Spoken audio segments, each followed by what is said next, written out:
Hey guys, I'm back with a video showing you how I do my flat iron curls.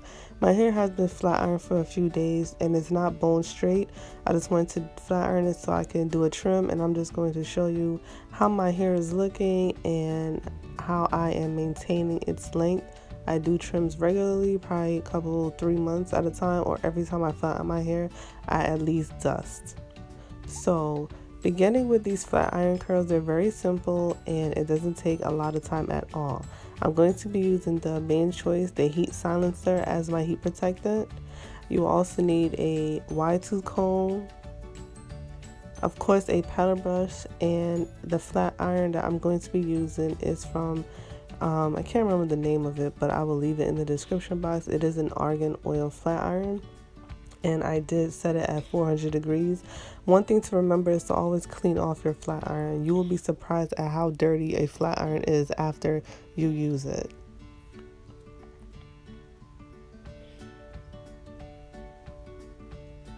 So I'm just going to start by spraying this heat silencer in my hair, and I am not stingy when it comes to heat protectant. I want to make sure that my hair is protected at all costs. Heat damage is one thing that we are trying to prevent. Then I'm going to go ahead and section my hair off as I like.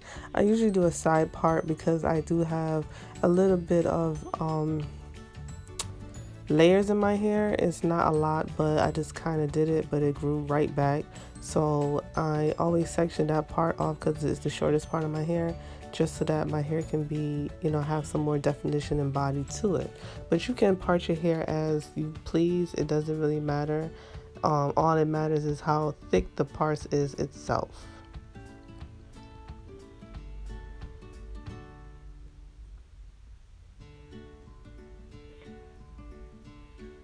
And like I said, I'm not going to do this video in fast forward. I'm going to do it in real time so that you understand how to actually do the flat iron curls and see how I'm actually doing it and how long I leave the flat iron on my hair. So in the front, like I said, is the shortest part, so I'm going to place the flat iron about halfway on the hair shaft, and then I'm going to flip my hair over the flat iron just like that, and then slowly pull the flat iron down, and then I'm going to flip it again and slowly pull it down. The higher up you go on your hair shaft is the more turns that you have to make with the flat iron. So I'm going to say that again. The higher up you go your hair shaft with the flat iron is the more turns and twists you have to make with the flat iron, and it gets harder every single time the higher up you go. So for the front, I'm going to go about halfway, and for the rest of my hair I'm going to go about 3/4 down the hair shaft, because I'm not really, the back doesn't have to be so curly, but I just want the front to have more of a body and definition rather than the back. So I'm just slowly pulling it down and turning. You know when it's time to take the flat iron off when the ends of your hair go through the flat iron. That will be the last part that goes through the flat iron, and you just pull it right on out and it should be curled. The most important thing to remember about flat iron curls is do not separate the curls until the hair has cooled off. If you separate the curls while the hair is still warm, it's not going to form, it's going to be frizzy, and you're not going to get the results that you see everyone else gets with flat iron curls. A lot of people make that mistake, that as soon as you finish curling your hair with the flat iron, they all want to go ahead and just start separating the curls, and that's what causes a lot of frizz, and your curls are not formed because they're not cooled off. So that is the most important part to remember. Do not separate the curls until the hair has cooled off.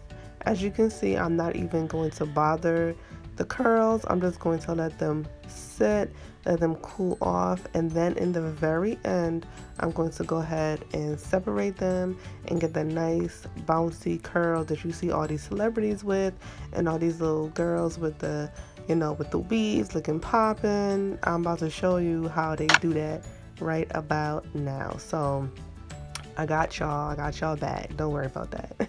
So I'm just gonna go ahead and just continue to go throughout my hair and curl it. The thicker the parts, the more you're going to have to pull that flat iron through.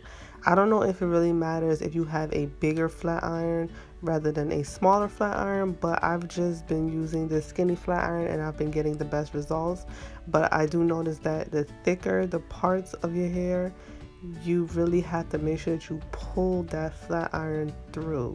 Sometimes it's easier for you to hold the top of your hair and to kind of hold it at a grip and then pull the flat iron.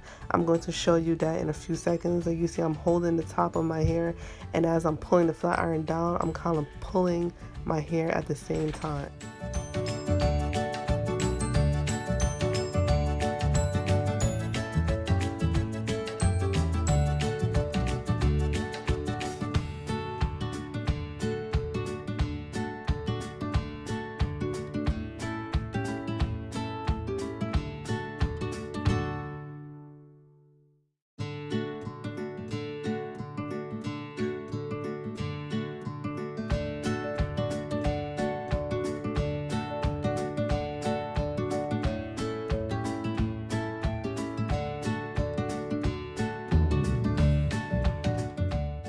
Now for this front section, you will see what I'm talking about with the tension, because this is a thicker part, but I didn't want to separate it to make it too small.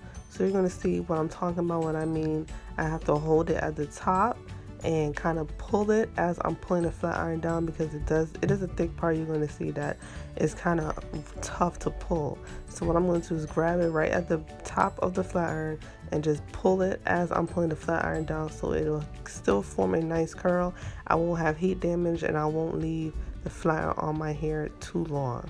So that was basically it. I just hold the top of the hair, I grip it while I'm gripping the flat iron. I'm pulling my hair as I'm pulling the flat iron down, and it still comes out great. So the trick is to always make sure that you're flipping the flat iron. It's like you're rolling the flat iron on your hair. And once you see that the ends of your hair is through the flat iron, then you know you're actually curling your hair. And you also want to make sure that you're going at a nice slow pace. The faster you do it, the faster you see that it's not curling, and you have to keep doing it over and over and over again. And you don't want any damage. You don't want to cause any breakage or, you know, ruin your hair with this flat iron. So always make sure that you're doing it slow, that you're curling the flat iron as you're pulling, and that you're doing it in a way where you're not causing any damage, but at the same time you're still curling your hair. It is a trick to it. I didn't get it the first time.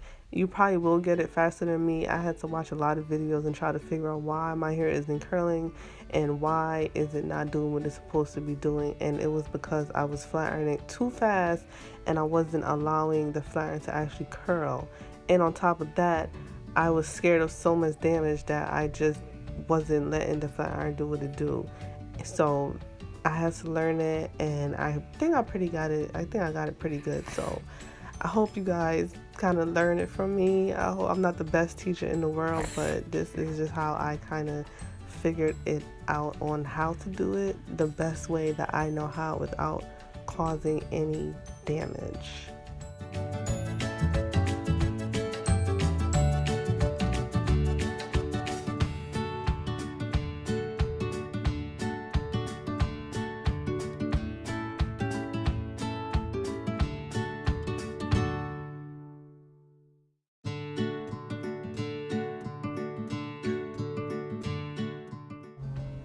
So I'm pretty much finished with all the curls, and I'm just, you know, going through just making sure that everything is curled and I didn't miss any pieces. So I'm just letting it sit. Like I said, I'm not going to separate it right away. I'm going to add a little bit of coconut oil, and I'm just going to put, you know, a little bit on the top of my hair, and then I'm kind of just going to pat it into the curls without actually disturbing the curls itself. As you see, I'm just kind of like pushing the oil into my hair, infusing it into the hair without even separating it.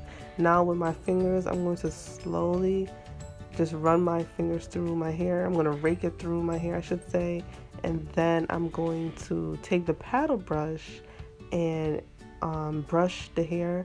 I can underbrush it so that it could have more of a unified look. Some people like it like this, the little kind of messy curls and everything like that. But I just like to take my paddle brush and kind of just make it a little bit more neat, and you'll see that in a few seconds. But this is cute too. But I take my paddle brush and I just brush it under, and you'll see like the curl just goes right back to being nice and neat. And I just love flat iron curls. Once I learned how to do it, they literally became my best friend. It makes the hair style last longer. It looks, you know, so pretty. And it's so easy.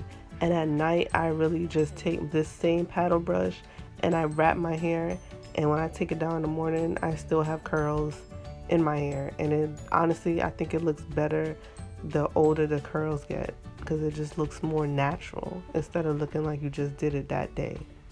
So this is pretty much how my flat iron curls are looking. Like I said, I didn't flatten my hair bone straight. I just did it enough so I could trim my hair. But even if it was bone straight, or if it wasn't, you know, as straight, the curls still make the hairstyle look completely different from straight to, you know, to fabulous, I should say. So that's pretty much it, you guys. I hope you enjoyed this video. I hope you kind of learned how to do it. I'm not the best teacher, but I'm trying. But until next time, guys, comment, rate, and subscribe.